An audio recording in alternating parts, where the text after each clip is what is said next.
Today we're going to do a video on the t540ixp by Husqvarna and the msa220t by Stihl. Both saws have been out for quite some time. I figured that it was probably a good idea to do the Pepsi Challenge video on what I like and I don't like about either saw. The t540ixp was just released and Stihl doesn't have a comparable right now, so we're gonna have to focus on these two for this particular video.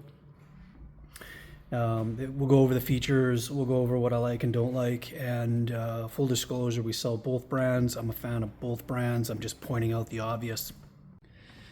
We have the t540ixp from Husqvarna. We have to compare apples and apples. So I know the t540ixp is out, but these saws are in the same class. So we're gonna just do a quick overview of the features and the differences between the two saws. It's gonna give you the weight differences between the two saws and show you what we like and don't like and what people like and don't like about these two saws. Over here we have the t540ixp from Husqvarna and has a 16-inch bar. The saw's been out for almost 5 years now. Very, very, very, very popular saw. It was our #1 seller for quite some time. Very light and very reliable. And over here we have the Stihl msa220t, 16-inch bar, light bar. Not as popular, and I'm going to show you why. This saw has been out for over 2 years, and its answer was to the saw here, Stihl's answer. So I'm going to put it on the scale and give you a little bit of an idea of why it's not as popular as this saw here.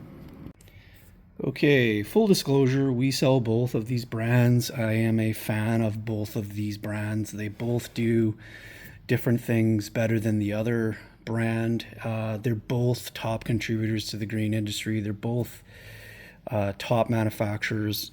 And I'm going to look at the Makitas and the Milwaukees, but the difference between Makita and Milwaukee is they don't put a lot of money into the green industry. They don't do those sponsorships. They don't do those initiatives in the industry to progress. Right now, they're just basically riding coattails with their battery technology and their platform. So that's why I don't like those brands. These brands are designed for arborists and landscapers. Okay, we'll start with the msa220t.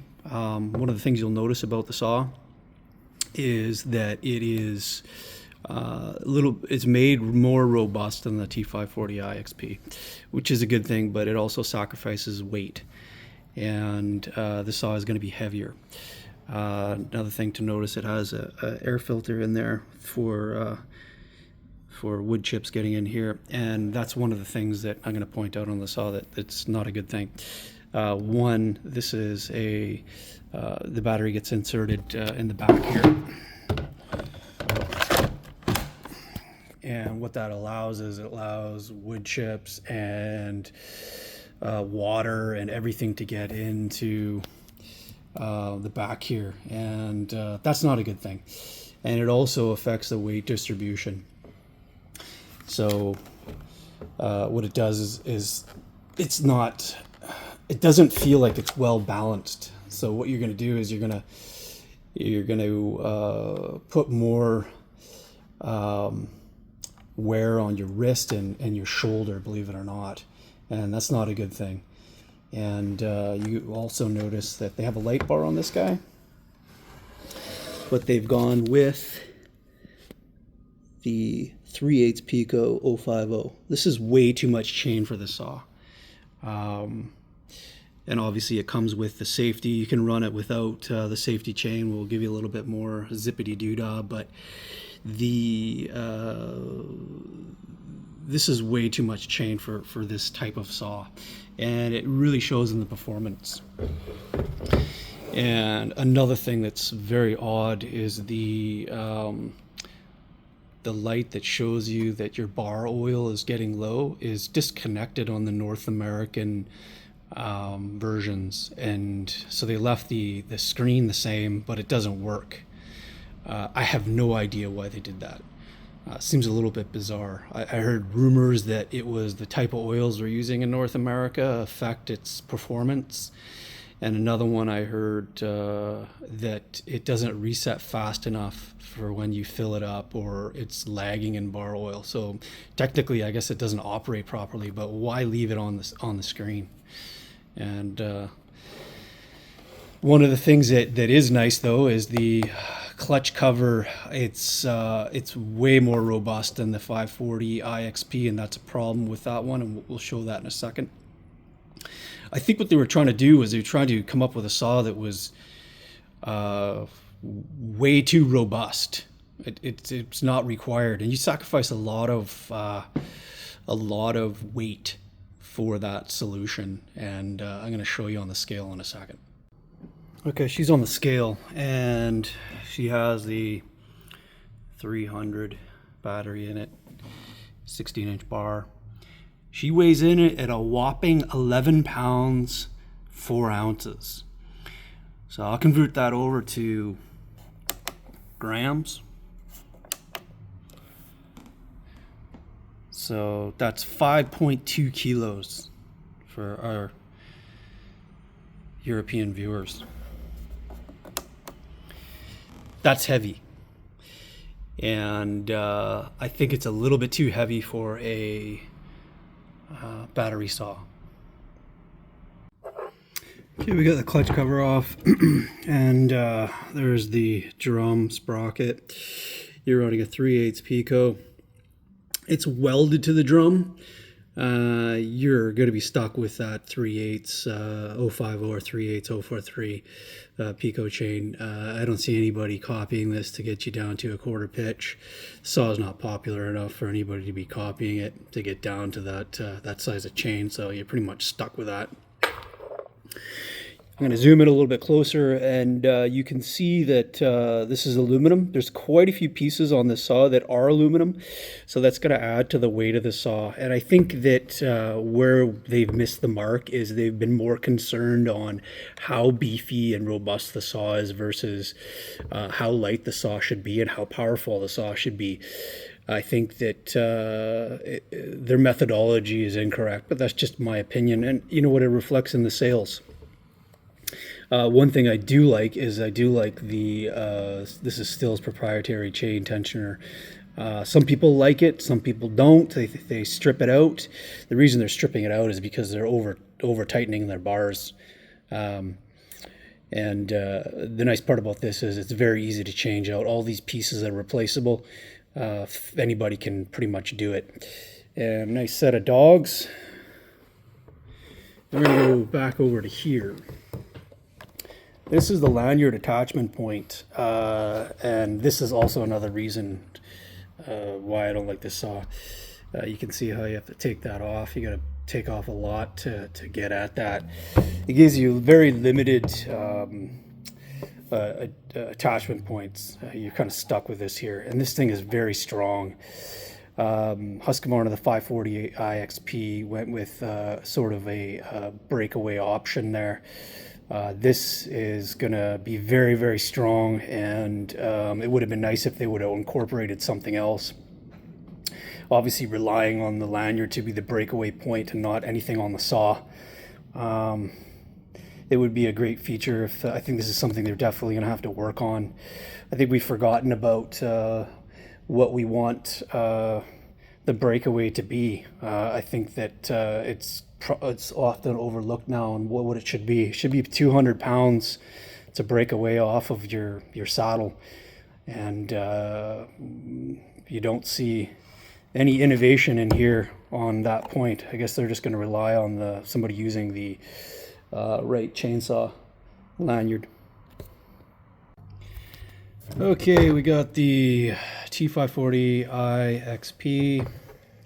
Now you can see it doesn't have a battery in it, so if I let it go, she nods forward.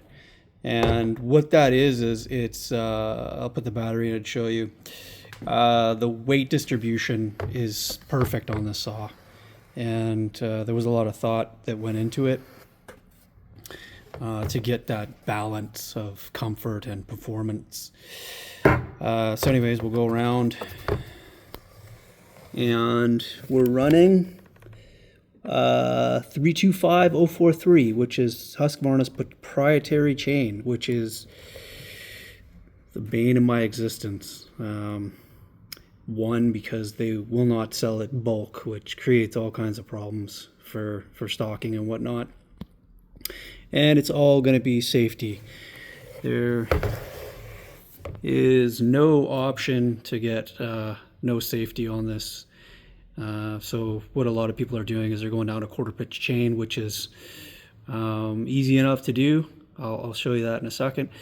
But it would be really nice if we could go to a non-safety chain. It would rip way quicker, and that's unfortunate. But at any rate, it's still better than 3/8 Pico chain. So the battery goes in the side, which is great because it doesn't trap any sawdust or water or anything like that. It's completely see-through. I'll put my hand right through there. So I'm going to put the battery in. Just bear with me, I'm one-handing. Okay, so the battery's in. And when you pick this up, it just feels like the balance is correct. It was nosediving before you put the battery in, but nobody runs it without the battery, so it doesn't really matter. Once you have the battery in, she's completely balanced, and it's very light. And like I was saying before, the difference is this saw is primarily plastic.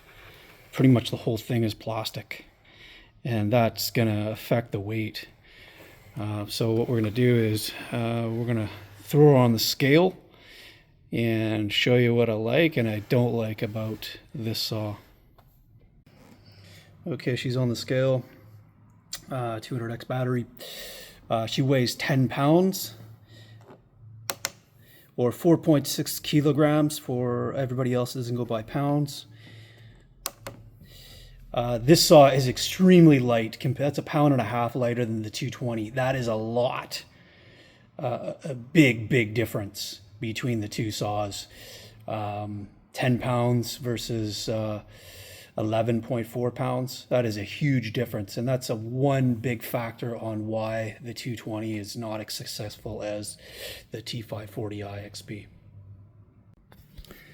Took the screen off here so you can see this is a Bluetooth model, which if you get the app you can connect it to your phone, and it pretty much gives you all the information that you need.